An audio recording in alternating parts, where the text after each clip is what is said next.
I'm Matt from Wrestling Unlimited, here to review Money in the Bank 2016. Well, how can I sum up Money in the Bank 2016 in just a couple of words or phrases? Money in the Bank 2016 was a show of predictability, a show of a lack of creativity, and a show of some questionable booking and some piss-poor finishes to matches. I will say, though, that if you're going to go from an in-ring quality standpoint, I guess Money in the Bank 2016 was a good show. Well, that doesn't tell the whole story. It's not just about in-ring action on a pay-per-view. It's about everything else. And when you're advertising two WrestleMania main event worthy matches, and one of them delivered the goods but ended in a bad way, and one of them did not live up to the goods as much as everyone had predicted, how could you like this show that much? Again, it doesn't tell the whole story. And looking back at Money in the Bank 2016, I left the show thinking that it was a show full of a lack of creativity, a lack of originality, a lack of pretty much anything. It was just a show. Let's start off with the pre-show. For the first 5 matches, 4 of them were tag team matches. I thought that Teddy Long was booking this entire show. But here on the pre-show, you have the Golden Truth versus Breezango, and you have the Lucha Dragons versus the Dudleys. 4 tag teams right then and there, put together in 2 random tag team matches. And then to open the show, you had the New Day versus the Club, versus Enzo and Cass, versus the Vaudevillains. Here is what I would have done, WWE. Here's something creative, and here's something that may add an extra element to Money in the Bank, and here's something that could potentially work. Instead of wasting Baron Corbin versus Dolph Ziggler Part 3 that nobody really cared about, and I still don't care about 3 pay-per-views later, on the main show, you put that on the pre-show, and how about on the curtain jerker, or in the curtain jerker of the show, you have a fatal 4-way Money in the Bank tag team match. You really want to emphasize the tag team division and actually make an effort to do something different with said tag team division, then do that. You can still do the other fatal 4-way tag team match for the titles. But why not do a 4-team ladder match for a shot at a future tag title match?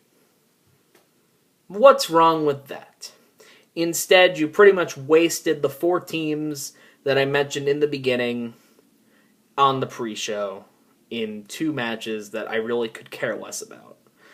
And in the curtain jerker of the show, you had this fatal 4-way tag team match that was a little bit too botchy, a little bit too choppy, and it just kind of gave us that feeling going into Money in the Bank. And moving along, Baron Corbin versus Dolph Ziggler. Again, 3 pay-per-views later, they're finally on the main show. I still don't care. And WWE did nothing to try and make me care. The one positive I can say about this match is that Baron Corbin went over. And he won the feud, and it's over. And I don't have to deal with it again. Then you get to Charlotte and Dana Brooke defeating Natalya and Becky Lynch. The tag team match was kind of solid, but that was all about it. That was about it. Then you had Apollo Crews defeating Sheamus. Apollo Crews goes over a big-time opponent. Unfortunately, I look back now, it's now November, and you've really done nothing to progress Apollo Crews in any way, shape, or form. So, his win over Sheamus kind of was whatever. Then you get to the first of the two WrestleMania-worthy main event matches. And I'm sorry, but when you advertise two matches that are WrestleMania-worthy, that's fine. When you're constantly pounding that WrestleMania-worthy tag down our throats every freaking second, it gets old.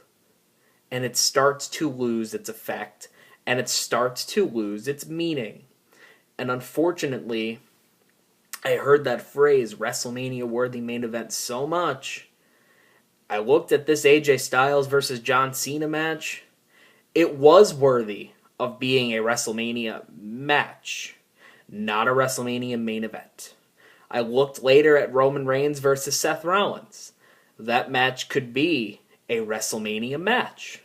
I don't view it as a WrestleMania main event. However, this AJ Styles versus John Cena match, Cena did look a little rusty.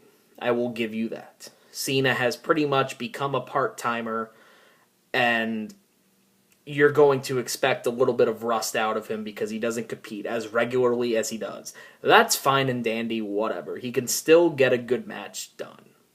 And this match against AJ Styles showed that the two have really good chemistry. They could go out there, they could energize the Vegas crowd, and they could put on a classic match. You know, they flowed well together. Again, it was pieced together well. The crowd was well into it. It got me invested in it. It got many of you invested in it. And it was fine and dandy until the finish. Shocker, with any John Cena match, there needs to be a screwy finish for no reason. Why did you need to have the club come out?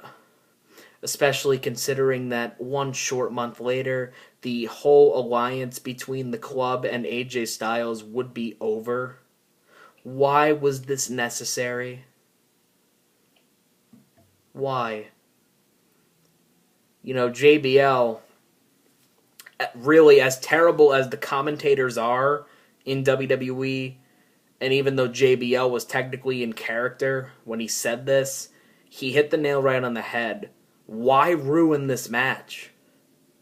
This match was the match of the night, other than the Money in the Bank ladder match. This match was the match of the night.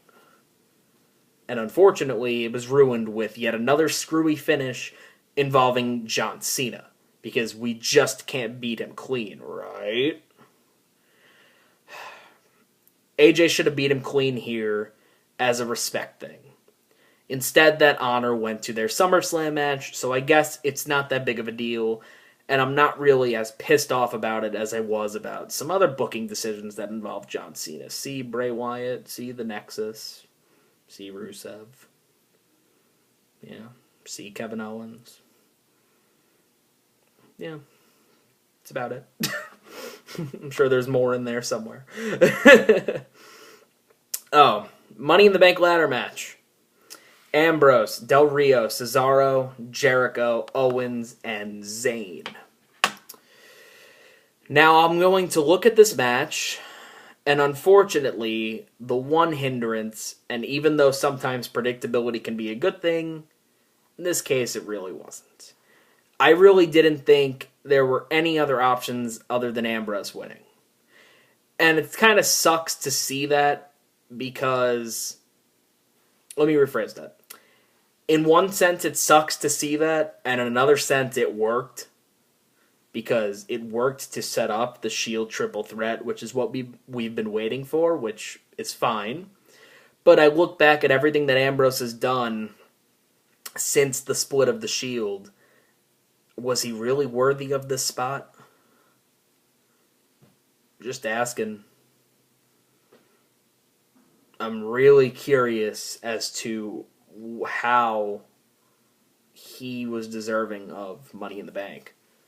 After the crap fest that was his feud with Jericho, following the crap fest that was his feud/match with Brock, following all of the crap that he's been through in 2015 and 2014, was he really deserving? Yeah. But anyway, this match. It's one of the best Money in the Bank ladder matches. It's definitely not the best. This was a showcase of everyone. I think everybody got a good moment or two. You continued to feud Owens and Zayn despite my hatred. You emphasized Cesaro. You gave Del Rio some shine. You gave a little bit of shine to Jericho. You gave some shine to Ambrose. I think everybody, for the most part, got equal shine. Ambrose goes over. While I may not like it, I'd be lying if I said it didn't set up a good story, which it did. That is the setup to the Shield triple threat match. So that's all fine and dandy. So far you have one WrestleMania worthy main event, or one WrestleMania worthy match, ruined by a bad finish. You had a Money in the Bank ladder match that was pretty good, but it was very predictable. Then you get to Rusev versus Titus O'Neil again. Like I emphasized in my Extreme Rules 2016 review, you've pretty much done nothing to progress Rusev. You're pretty much back to square one with him, and that is not a good thing. This match against Titus O'Neil was just what it was. It was a space filler, so in that sense it kind of worked, but I really didn't care about it. Not a lot of people cared about it, so yeah. You get to this main event match, Seth Rollins versus Roman Reigns, and yes, this match was a solid main event. It was not the greatest thing since sliced bread. It wasn't the best match of the night. I still think the Money in the Bank ladder match was the best match of the night. But it was a match worthy of main eventing this particular show. It was not a WrestleMania main event. It's a WrestleMania worthy match. That's just my opinion. However, you get to the finish. Shockingly, Seth Rollins goes over. I did not expect that whatsoever. Then looking at what happened a couple of days later, you could see why Seth Rollins went over. And you could also see why Dean Ambrose did his cash-in. And like I said, even though Dean Ambrose is completely undeserving of the spot, I will give him a pass because it set up the match that a lot of us fans were waiting for a good 3 years. It set up the Shield triple threat match. My only gripe about the Shield triple threat match, which we'll get to when we get to the Battleground review, which will be the next one, is that that match was the right main event of the wrong show. Yeah, we'll get to that. But anyway, the two WrestleMania main event worthy matches didn't really live up to hype. The Money in the Bank ladder match certainly lived up to hype. You had some bad things on the show, but you also had some good things that could at least get you excited for what was to come in the near future, which eventually led to, again, the Shield triple threat at Battleground, and then another AJ Styles Cena match at SummerSlam. So in a way, Money in the Bank did its job. But otherwise, it was just kind of there.